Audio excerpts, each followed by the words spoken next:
राजा Raghuvanshi murder case में 8 दिन की पुलिस रिमांड पर सोनम, शिलांग कोर्ट ने राज, विशाल, आकाश और आनंद को भी पुलिस रिमांड पर भेजा। सोनम समेत 5 आरोपियों को शिलांग के सदर पुलिस स्टेशन लाया गया। आरोपियों का आमना सामना भी करवा सकती है पुलिस। क्राइम सीन का रिक्रिएशन भी होगा। मेघालय पुलिस के सामने सोनम ने कबूला अपना गुनाह। सूत्रों के मुताबिक एसआईटी से पूछताछ में कहा राजा रघुवंशी की हत्या की साजिश में थी शामिल। राजा रघुवंशी हत्याकांड के 4 आरोपी राज, कुशवाहा, विशाल, आकाश और आनंद की पहली बार एक साथ तस्वीर आई सामने। मेघालय पुलिस की हिरासत में 4 आरोपी। मेघालय पुलिस को सोनम के मोबाइल की तलाश। वारदात के समय सोनम के पास से 2 मोबाइल फोन थे, लेकिन एक भी नहीं मिला। राजा हत्याकांड केस में एक और खुलासा। राज ने की थी शिलांग ट्रिप की पेमेंट। मेघालय में ठहरने और रुकने का प्लान सोनम ने बनाया था। राजा रघुवंशी की मां से गले मिलकर रोया सोनम का भाई। बोला गोविंद, कहा मेरी बहन ने गलती की तो उसे फांसी मिले।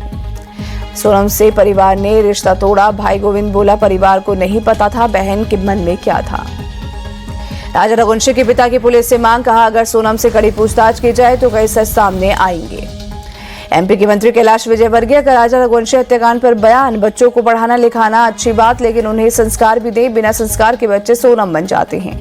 पश्चिम बंगाल में फिर भड़के हिंसा। साउथ 24 परगना के रविंद्र नगर में 2 गुट में जबरदस्त बवाल। तुलसी मंच बनाने पर शिव मंदिर में की तोड़फोड़।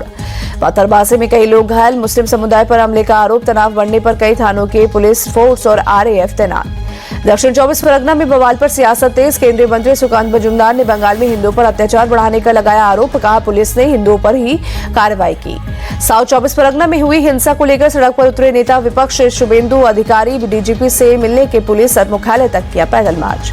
शुभेंदु अधिकारी ने शिव मंदिर में हुई तोड़फोड़ को बताया शर्मनाक। कहा इस तरह की घटनाओं को नहीं करेंगे बर्दाश्त। डीजीपी से आरोपियों पर सख्त कार्रवाई की मांग की। शुभेंदु अधिकारी का ममता सरकार पर अटैक। उपद्रवियों को सरकार दे रही है संरक्षण। पश्चिम बंगाल में अर्धसैनिक बलों की होगी तैनाती। टीएमसी नेता कुणाल घोष ने भी हिंसा की घटना की निंदा की। कहा कुछ लोग खुद जानबूझकर ऐसी घटनाएं करते हैं, कम्युनल टेंशन फैलाते हैं ताकि इसका सियासी फायदा लिया जा सके। अगरतला से अमरनाथ जाने से के लिए बीएसएफ के जवानों को मिली नई ट्रेन। 6 जून को खस्ताहाल ट्रेन का वीडियो वायरल होने के बाद नॉर्थ ईस्ट फ्रंटियर रेलवे ने मुहैया करवाई थी नई ट्रेन। बीएसएफ जवानों को मिली जर्जर ट्रेन मामले में कार्रवाई। रेल मंत्री अश्विनी वैष्णव ने 4 अधिकारियों को सस्पेंड किया। पीएम मोदी ने दिल्ली बीजेपी के सभी विधायक, सांसदों और पदाधिकारियों से मुलाकात की। सीएम रेखा गुप्ता भी बैठक में मौजूद रही।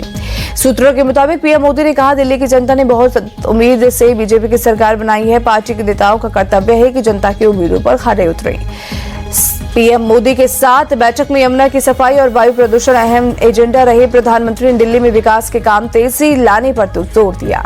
केरल हाईकोर्ट ने प्रियंका गांधी को भेजा नोटिस। जीत को चुनौती देने वाली याचिका पर जवाब मांगा। बीजेपी नेता नवेला हरदास ने प्रियंका के खिलाफ दर्ज कराई याचिका। चुनाव में संपत्ति छिपाने का आरोप। मोदी सरकार के 11 साल पर कांग्रेस चीफ खड़गे का तंज। कहा हमने तो जो काम किए उनका उद्घाटन करना बीजेपी की आदत है। बिहार के दंगल में आम आदमी पार्टी की एंट्री। दिल्ली प्रदेश अध्यक्ष सौरभ भारद्वाज ने सभी सीटों पर उम्मीदवार उतारने का ऐलान किया। बीएमसी चुनाव को लेकर बोले महाराष्ट्र सीएम देवेंद्र फडणवीस। स्थानीय निकाय चुनाव में गठबंधन पर फैसला प्रदेश अध्यक्ष और चुनाव समिति लेगी। आरसीबी के मार्केटिंग हेड निखिल सोसले की याचिका पर कर्नाटक हाईकोर्ट आज सुनाएगा फैसला। निखिल सोसले ने अपनी गिरफ्तारी को दी है चुनौती।